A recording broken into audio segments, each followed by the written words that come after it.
ہمارے ایک بہت قریبی دوست تھے، آفیسر تھے، انہوں نے ایک مرتبہ اپنی بیٹی کا قصہ خود سنایا، نام بتانا مناسب نہیں ہے، بس آفیسر ہی سمجھ لیجئے۔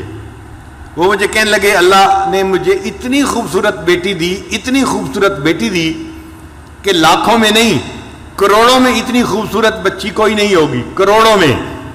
اتنا دودھ کی طرح اس کا سفید رنگ، اتنے پیارے اس کے بال، اتنا خوبصورت اس کی آنکھیں، جو اس کو دیکھتا تھا لٹو ہو جاتا تھا، ہر عورت اس کو آ کے دیکھتی تھی۔ کہنے لگا کہ میرے گھر میں عورتوں کا، محلے کی عورتوں کا مجمع لگا رہتا تھا، عورتیں کہتی تھیں کہ اس کے گھر کے قریب سے ہم گزرتی ہیں، ہمارا دل چاہتا ہے ہم اس بچی کو دیکھیں، ہم بچی کو دیکھنے کے لیے آئے ہیں۔ کہنے لگی وہ بچی ذہین بھی اتنی تھی کہ بلا کی ذہین، اس کو میڈیکل میں داخلہ مل گیا اور وہ میری بیٹی ڈاکٹر بن گئی، اور ڈاکٹر بھی ایسی کانفیڈنٹ تھی کہ سرجن ڈاکٹر بنی۔ کہنے لگا خوبصورت بھی تھی اور قابل بھی تھی، سرجن ڈاکٹر بھی تھی، اس کو ہاسپٹل میں ایک بہت اچھی جاب مل گئی۔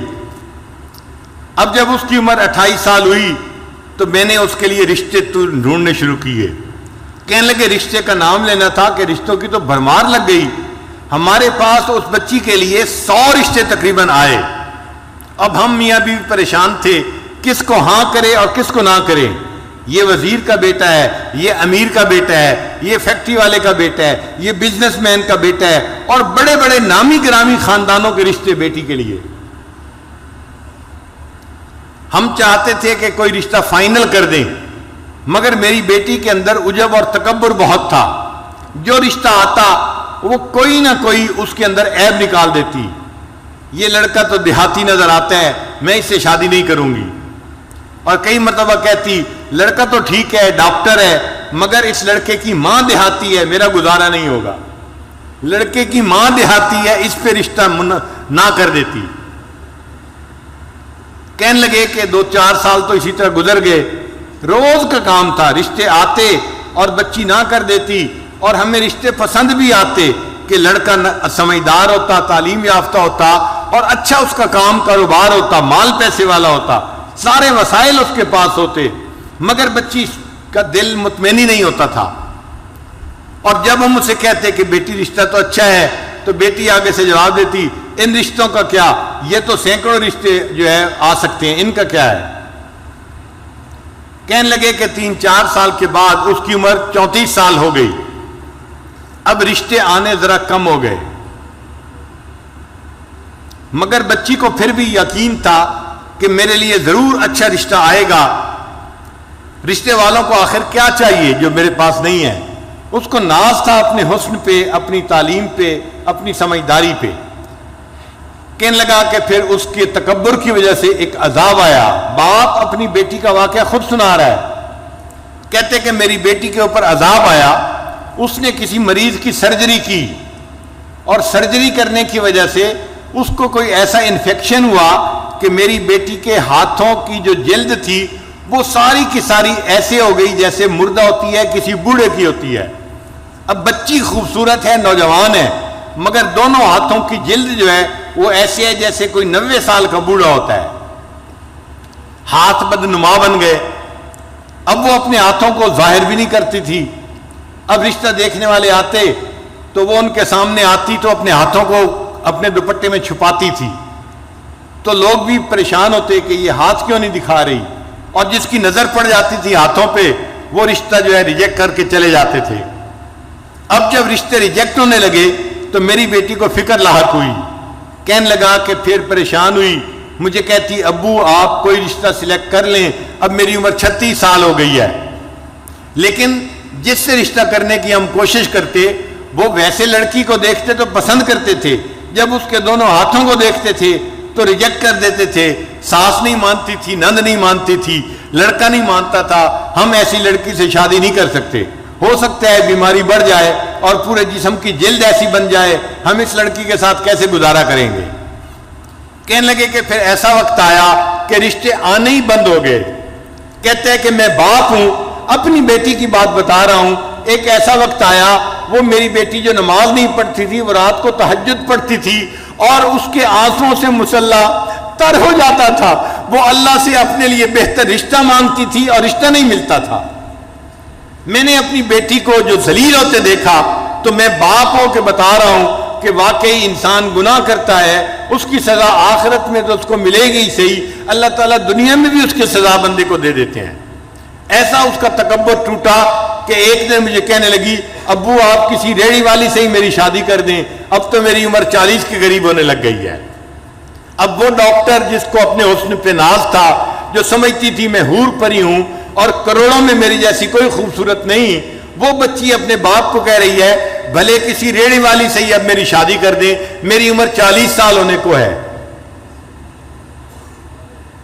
تو گناہوں کی سزا مختلف شکلوں میں ملتی ہے، ان میں سے ایک شکل بیماری بھی ہوتی ہے.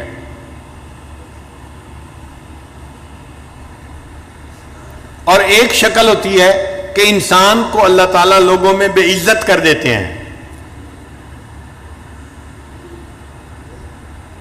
لوگوں کے دل سے اس کی عزت نکال دیتے ہیں.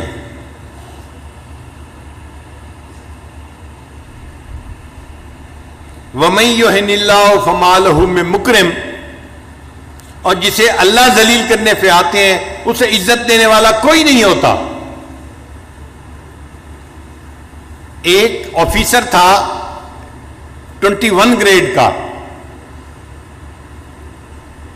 21 گریڈ کا آفیسر بڑا آفیسر ہوتا ہے. یہ ڈپٹی کمشنر سے بھی اونچے گریڈ کا بندہ ہوتا ہے، یوں سمجھ لیں برابر کے گریڈ کا. وہ رشوت لیتا تھا اور مال پیسہ اس کے پاس بہت تھا. اس کی ذرا کہانی سن لیجئے، یہ حقیقی کہانی ہے. اس بندے نے ایک کالونی کے اندر پلاٹ خریدا اور بہترین گھر بنایا. پھر وہ اپنے گھر کے اندر شفٹ ہو گیا. جب گھر کے اندر شفٹ ہوا تب اس کو پتا چلا کہ گھر کے بالکل ساتھ مسجد تھی اور مسجد کی اذان کی آواز اس کے گھر میں آتی تھی. اب جو نیک بندہ ہے وہ تو خوش ہوتا ہے کہ مسجد کا پڑوس مل گیا. جو فسق و فجور میں پڑا ہوتا ہے، بے نمازی ہوتا ہے، اس کو مسجد کا پڑوس نہیں چاہیے ہوتا. چنانچہ یہ رات کو سویا ہوا تھا، مؤذن نے فجر کی اذان دی، اس کی آنکھ کھل گئی. اب اس کو بڑا غصہ آیا کہ اس نے میری نیند خراب کر دی. صبح اٹھا تو اس نے مؤذن کو بلوایا اور مؤذن کو کہا کہ تم فجر کی اذان سپیکر پہ مت دیا کرو، میری نیند خراب ہوتی ہے. مؤذن نے جا کے محلے کے لوگوں کو بتایا. انہوں نے کہا کہ بھائی ہم تو بوڑھے ہیں، گھڑی کا ٹائم دیکھ نہیں سکتے، ہم تو اذان کی آواز سنتے ہیں فجر میں تو مسجد میں آتے ہیں. اگر آفیسر صاحب کو پرابلم ہے تو یہ اپنا گھر مسجد سے دور کہیں جا کر خرید لیں. کیوں انہوں نے قریب خریدا ہے؟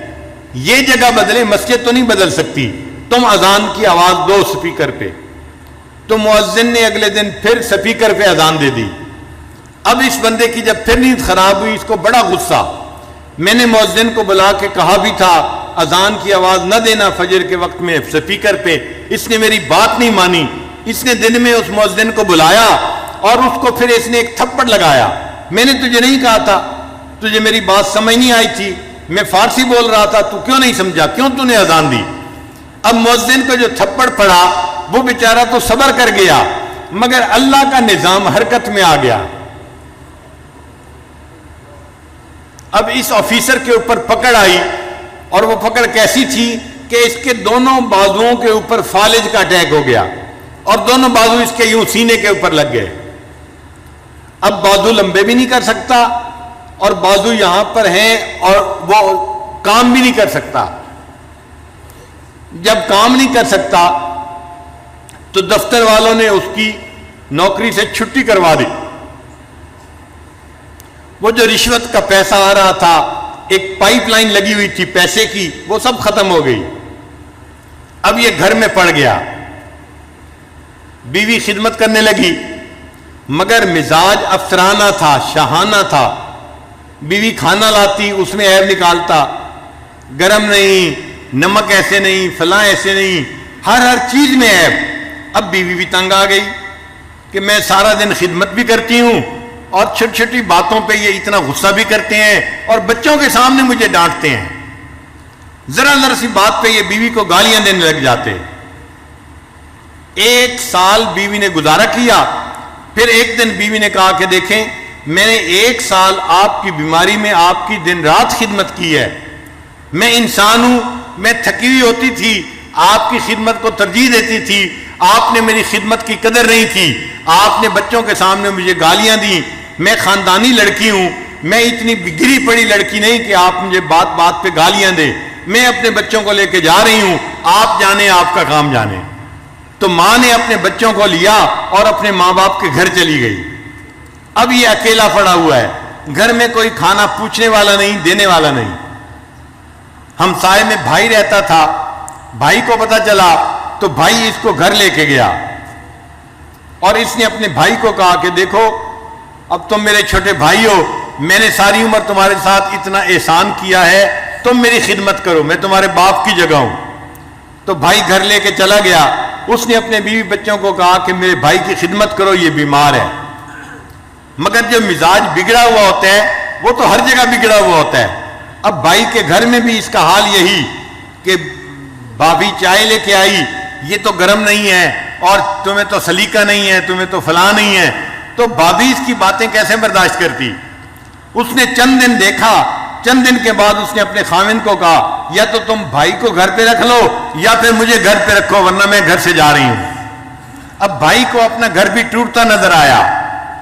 ایک دن بھائی نے آ کے اس کو سمجھایا, میری بیوی آپ کی خدمت کرتی ہے, میرے بچے آپ کی خدمت کرتے ہیں, آپ ان کو کیوں ڈانٹتے ہیں, کیوں ان سے غصے ہوتے ہیں. اس نے بھائی کو بھی جو ہے وہ سنانی شروع کر دی, تم رن مرید ہو, تم بیوی کے جو ہے وہ جو ہے غلام ہو, تم کوئی انسان ہو, تم مرد ہو, تمہارا یہ حال ہے, تمہارا یہ حال ہے. اب جب اس نے بھائی کو اس کے بچوں کے سامنے ڈانٹا تو بچوں نے اپنے باپ سے کہا ابو جی اس بھائی کو یہاں سے چھٹی کراؤ. بھائی کو بھی غصہ آیا. تقریباً دن کے کوئی 9 بجے تھے, گرمی کا موسم تھا.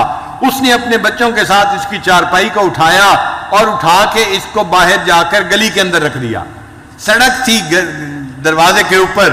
اب یہ سڑک کے کنارے پڑا ہوا ہے اور اس کی جو ہے وہ پوچھنے والا کوئی نہیں, اس کو کھانا دینے والا کوئی نہیں. جب سورج اور بلند ہوا تو گرمی بھی تھی, پسینہ بھی تھا, اور اللہ کی شان دیکھیں اس دوران اس کو ٹانگوں پہ فالج ہوا اور اس کی ٹانگیں بھی جیسے ہاتھ سینے پہ لگے ہوئے تھے, ٹانگیں بھی سینے کے ساتھ لگ گئیں. اب یہ گوشت کا لوتھڑا بن گیا, نہ ہاتھ ہلا سکتا ہے نہ پاؤں ہلا سکتا ہے, صرف دیکھ سکتا ہے, بول سکتا ہے. سڑک کے کنارے پڑا ہوا ہے. اب اس کو بھوک لگی ہوئی ہے چونکہ 1-2 دن سے اس نے کھایا نہیں تھا. اب جب اس نے آتے جاتے لوگوں کو دیکھا تو لوگوں سے بھیک مانگنی شروع کر دی, اللہ کے نام پہ مجھے دے دو, میں بھوکا ہوں, مجھے بہت بھوک لگی ہوئی ہے. جس اللہ کا نام سننا اس کو گوارا نہیں تھا, اذان ہوتی تھی اس کی نیند خراب ہوتی تھی, آج سڑک کے کنارے پڑے اسی اللہ کے نام پہ لوگوں سے بھیک مانگ رہا ہے, مجھے اللہ کے نام پہ کچھ دے دو. ایک کالج کا لڑکا جا رہا تھا, اس نے اس کو 10 روپے نکال کے دیے. یہ کہنے لگا بچہ میں اس 10 روپے کا کیا کروں گا, نہ میں چل سکتا ہوں نہ آ جا سکتا ہوں, مجھے تو بھوک لگی ہے, روٹی لا کے دو. اس نے روٹی قریب سے خریدی اور لا کے دی. جب روٹی لا کے دی اس نے تو یہ کہنے لگا کہ میں اپنے ہاتھ سے تو روٹی توڑ کے کھا نہیں سکتا, آپ پلیز مجھے روٹی کھلا بھی دیں. وہ لڑکا کہنے لگا مجھے تو کالج جانا ہے اور دیر ہو رہی ہے, میں نے روٹی لا کے دے دی, اب کھلانے کا ٹائم تو میرے پاس نہیں ہے, میں یہ روٹی رکھ کے جا رہا ہوں. جب اس نے روٹی زمین کے اوپر رکھی تو یہ سوچنے لگا کہ زمین پہ رکھی روٹی تو میں اٹھا کے کھا نہیں سکتا, نہ ہاتھ کام کرتے ہیں نہ پاؤں کام کرتے ہیں. تو یہ اس لڑکے کو کہنے لگا زمین پہ روٹی نہ رکھیں, مجھے پکڑا دیں. اس نے ہاتھ میں پکڑانی چاہی, اس کے ہاتھ کی انگلیاں ہلتی نہیں تھی, یہ ہاتھ میں روٹی نہیں پکڑ سکا. پھر کہنے لگا اچھا تم مجھے میرے پاؤں میں روٹی پکڑا دو. اس نوجوان نے اس کے جو پاؤں تھے سینے کے اوپر رکھے ہوئے, اس کے انگوٹھے اور انگلی کے درمیان روٹی ڈال دی اور اس نے اس کو تھوڑا سا گرپ کر لیا. اب پاؤں سے روٹی پکڑی ہوئی ہے اور منہ سے نوچ کے اس کو کھا رہا ہے. جس اللہ کی نافرمانی کرتا تھا اس اللہ نے دکھا دیا, دیکھو جب میری سزا آتی ہے تم سڑک کے کنارے کتے کی طرح اپنے پاؤں سے روٹی پکڑ کے منہ سے نوچ کے کھاؤ گے. یہ وہ آفیسر تھا جس کی بڑی عزت تھی, بڑا مال تھا، بڑا اس کا مکان تھا، بڑی گاڑی تھی، اور آج سڑک کے کنارے پاؤں کی انگلیوں کے درمیان روٹی پکڑ کے یہ اپنے منہ سے اس روٹی کو نوچ کے کھا رہا ہے۔